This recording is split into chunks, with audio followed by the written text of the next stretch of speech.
Boys and girls, ladies and gentlemen, children of all ages, we all kind of heard from a rumor mill from quite a while out there that the Lord of the Rings, the War of Rohirrim, was going to be nothing more than a girl boss kind of nonsense. And guess what happens? It turned out that was exactly the truth when we saw the first trailer for this unnamed character inside of Tolkien's lore out there. Guess what? It's all girl boss, yada, yada, yada kind of nonsense right from the beginning. She's going to be the key to everything. She's automatically awesome and amazing, and she's a wonderful warrior, and she's not going to face any struggle whatsoever, and she's just going to save the whole world, going completely and totally against all of Tolkien's lore in every shape, way, and form. And well, considering the fact that the Rings of Power, what kind of damage it has already done to the Lord of the Rings' reputation as of things currently are, well, it should come as no shock that guess what? It looks like this movie is going to end up bombing at the box office exactly like they deserve. Because boys and girls and ladies and gentlemen out there, things are not looking good because the box office prediction guys, you know, the guys that do that kind of stuff for a living, give it an abysmal 17.5 million opening weekend. And considering the average cost of animations like this, especially one that's going to be over an hour and a half, I think it's like 133 minutes or something like that is what this thing's going to end up being.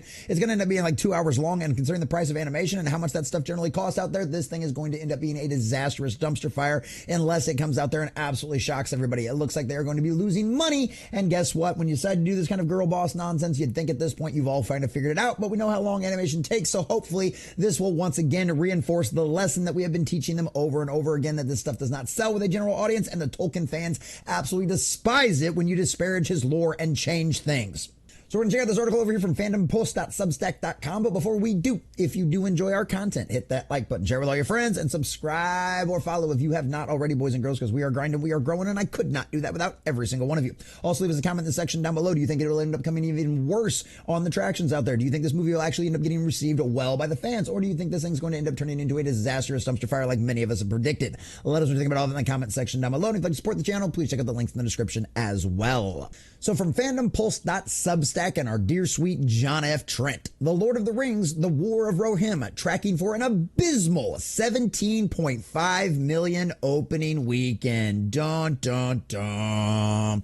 The upcoming animated The Lord of the Rings, The War of Rohirrim film is tracking for an abysmal 17.5 million opening weekend. Box office analyst Sean Robbins at Box Office Theory shared his early tracking predictions, believing the film will only gross between 15 million and 24 million in its opening weekend. He specifically predicts the film will only gross $17.5 million. And boys and girls, of all of you know that have been paying attention for quite a while at this point, you know that opening weekend is where you make the majority of your money. After that, at best, you can hope for is a 50% retention for the next weekend. Majority of the time, it's 60 to 70%. And if that's the case, unless this movie has some kind of insane legs, this thing is going to flop. As for its total domestic box office haul, Robbins believes it will bring in between 44 million and 84.5 million. He specifically notes it will do just 49.5 million. Robbins explains that the anime approach with its prequel is likely to hinder what is usually a broader audience appeal for the Lord of the Ring franchise. I mean, honestly, a lot of the people, even in our own chat, when we record these shows Monday through Friday at 11 a.m. Central Standard Time with the morning prep, it's one of them situations where even everybody says, like, actually, a lot of people really like this animation style, but I think this is just kind of one of those traditional kind of things. He's thinking of it like from a traditional American perspective, maybe, but I mean, the anime appeal is getting larger and larger every year in the United States, specifically because Western media has done this kind of thing over and over again in their storytelling, and people are just sick and tired of it. We want our heroes to be heroes, and we want our bad guys to be bad guys, and we want our women to be hot and our men strong. It's like, this really isn't a rocket science kind of situation. It's kind of the oldest kind of basic math equation to a storytelling that you've ever done, and they've completely and totally tried to shit can it for their new idea of girl boss empowerment and all the rest of the kind of LGBT alphabet soup mafia garbage. I mean, don't even get me started what they did on the second season of Arcane, and this is what they end up getting with right here. But he, of course, is trying to talk about more of a perspective on that kind of thing. But at the end of the day, I personally don't think it's that big of a deal.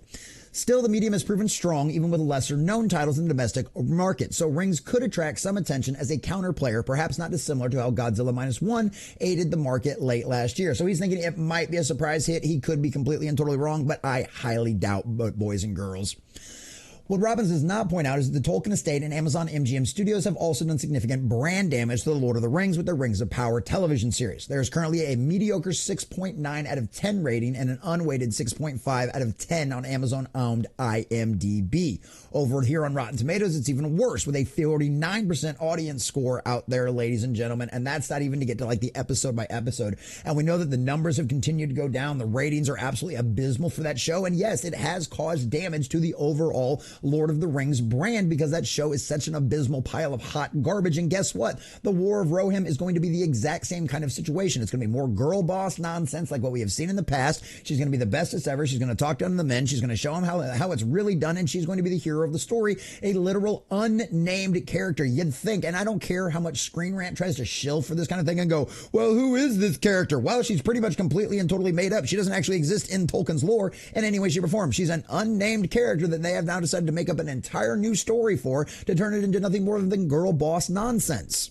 And it's going to bomb at the box office. There's just no way around that. This thing is going to end up causing them to lose money. And guess what? It's exactly what Amazon and MGM deserve. They have pushed this kind of agenda-driven nonsense. They have let a classic studio like MGM be completely and totally infected by the woke cult and the mind virus out there. And it's just going to continue to lose them money. And guess what? I hope it does. I hope this thing costs you. I hope this thing cost you $300 million to make, and you lose almost every single penny of it at the box office because you have decided to not respect Tolkien and do what the fans actually wanted. You decide to go ahead and take it for your own kind of thing out there and just use it as a force for your agenda. And guess what? Tolkien fans have been and always will continue to be smarter than all of you in Hollywood combined. And at the end of the day, this will lose hundreds of millions of dollars at the box office. And it's exactly what you deserve. After all, you have done this to yourself.